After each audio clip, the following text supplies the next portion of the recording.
Hola, en este video vamos a hacer un ejercicio acerca de cómo hacer conversiones de unidades de temperatura. Tenemos que recordar que tenemos tres escalas de temperatura, la escala Kelvin, la escala Celsius y la escala Fahrenheit. Las tres tienen diferentes formas de comportarse y vamos a ver seguramente este tipo de ecuaciones en las cuales podemos pasar de una temperatura, por ejemplo, en grados Celsius a una temperatura en grados Fahrenheit o de una temperatura en grados Celsius a una temperatura en Kelvin. Recordar que la temperatura Kelvin es una unidad que no tiene grados, entonces no tiene una bolita pequeña, no hablamos de grados Kelvin, eso no existe. En este otro caso tenemos dos fórmulas que son un poco diferentes porque no tiene que ver con temperaturas puntuales, tiene que ver más bien con temperaturas que están cambiando o más bien con disminuciones, cambios, incrementos o disminuciones. ¿Por qué pasa esto? Bueno, por ejemplo, si tuviéramos las tres escalas y tenemos, por ejemplo, la medición de a qué temperatura funde el hielo y a qué temperatura ebulle el agua a una atmósfera, podríamos ver que en el caso de la escala Celsius y de la escala Kelvin, entre esta temperatura y esta otra temperatura van a haber 100 subdivisiones, 100 grados Celsius o 100 Kelvin también. Sin embargo, cuando vemos la escala Fahrenheit, los grados Fahrenheit son más pequeños, es una escala que está más subdividida. Resulta que entre estos dos puntos tenemos 180 grados, 180 divisiones. ¿Ok?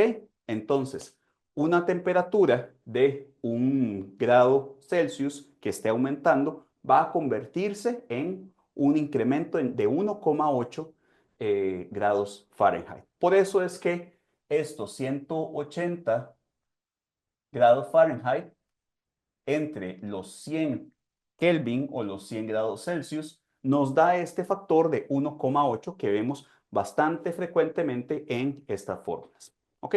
Hay que tener mucho cuidado porque a veces queremos utilizar estas fórmulas que son para temperaturas puntuales, queremos utilizarlas más bien en ocasiones donde más bien tenemos que utilizar cambios. Recordemos entonces que estas fórmulas de acá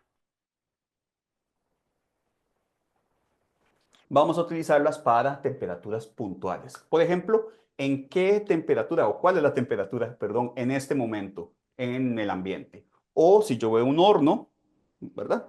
Y yo mido la temperatura, ¿cuál es la temperatura que me va a dar ese horno? Temperaturas puntuales.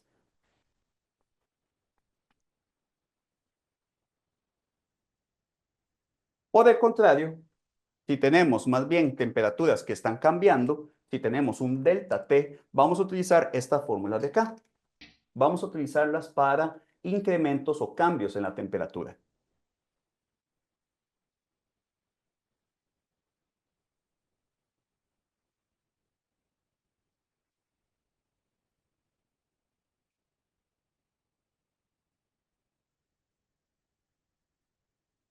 Es sumamente importante saber que estas fórmulas se utilizan para temperaturas que son solamente un punto y estas otras fórmulas se utilizan cuando hay un cambio de temperaturas. Muchas veces, un error muy frecuente es poner esta fórmula cuando estamos viendo un cambio de temperatura, que ahorita vamos a ver en el ejercicio que tengo escrito ahí arriba, en vez de nada más utilizar un factor de conversión. ¿Ok? Entonces, tenemos este ejercicio en el cual una muestra a 30 grados Celsius se va a calentar en un horno durante hora y media a una tasa de calentamiento de 4,2 grados Fahrenheit por cada minuto. La pregunta es, ¿cuál será la temperatura final de la muestra, pero en Kelvin? Vean que tenemos las tres escalas de temperatura. Hay varias formas de resolver este ejercicio. Yo voy a hacer solamente una de esas resoluciones. Voy a centrarme justamente en los Kelvin. Voy a tratar de llevarlo todo a los Kelvin. ¿Ok? Entonces, ya vimos que tenemos varios datos por acá. ¿Qué datos tenemos? Bueno, este dato de acá,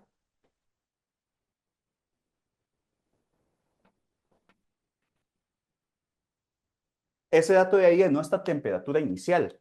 Y justamente necesitamos la temperatura final. Y la ocupamos en Kelvin. ¿Ok? Y luego tenemos otra cuestión.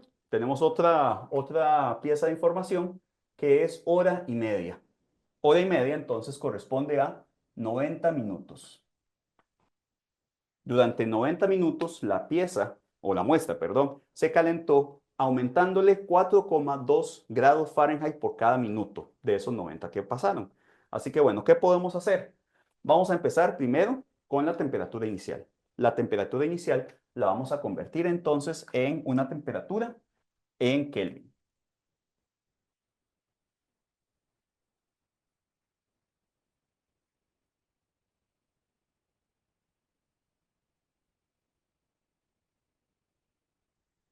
Esta es la temperatura inicial de nuestra muestra en Kelvin. Ahora vamos a lidiar un poco con esa tasa de calentamiento. Tenemos 90 minutos.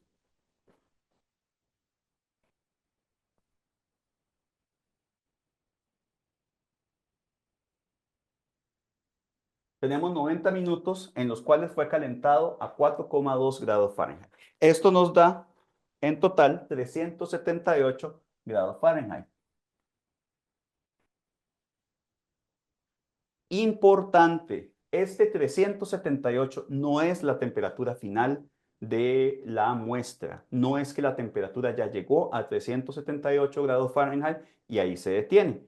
Tampoco hay que sumarle 32, ¿ok?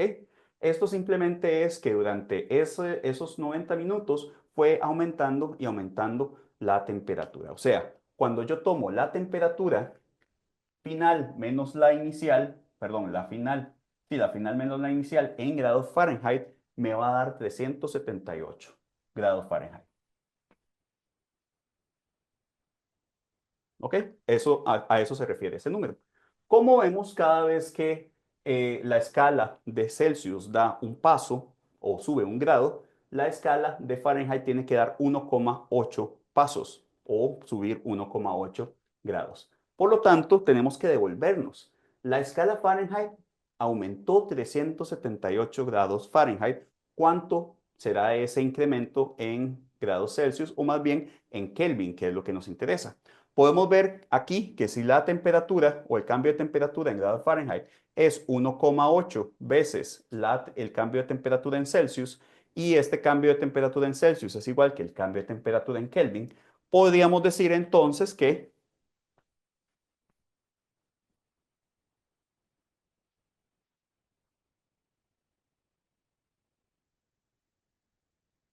el cambio de la temperatura en Kelvin multiplicado por 1,8 es igual al cambio de la temperatura en Fahrenheit. Por lo tanto, si yo quiero obtener el cambio de la temperatura en Kelvin, puedo hacer 378 grados Fahrenheit entre 1,8. Eso me va a dar 210 Kelvin. Importante, esto tampoco es la temperatura final. Esta es apenas el cambio, los incrementos o el incremento total que tuvo la temperatura desde la temperatura inicial, 303 Kelvin, hasta el puro final.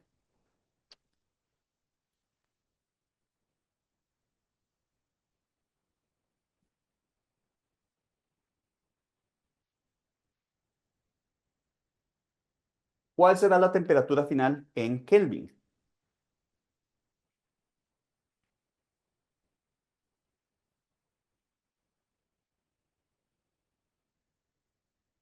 La temperatura inicial más el cambio de temperatura. O sea, 303 Kelvin más 210 Kelvin, por lo tanto, 513 Kelvin. Ujú. Como les decía, tener mucho cuidado. Cada vez que vamos haciendo una de estas operaciones, tenemos que recordar muy bien qué es lo que estamos calculando. ¿Ok? Estas fórmulas de acá, una vez más, son para temperaturas puntuales. Por eso es que las utilizamos con cosas como la temperatura inicial o la temperatura final. Pero cuando tenemos algo como un calentamiento, un enfriamiento, ¿verdad? O que aumenta o disminuye la temperatura, como tenemos acá, tenemos que recordar que cada vez que aumentamos en un grado Celsius o en un Kelvin, estamos aumentando 1,8 grados Fahrenheit la temperatura. Espero que haya quedado claro y espero que nos veamos en otro video. Muchas gracias.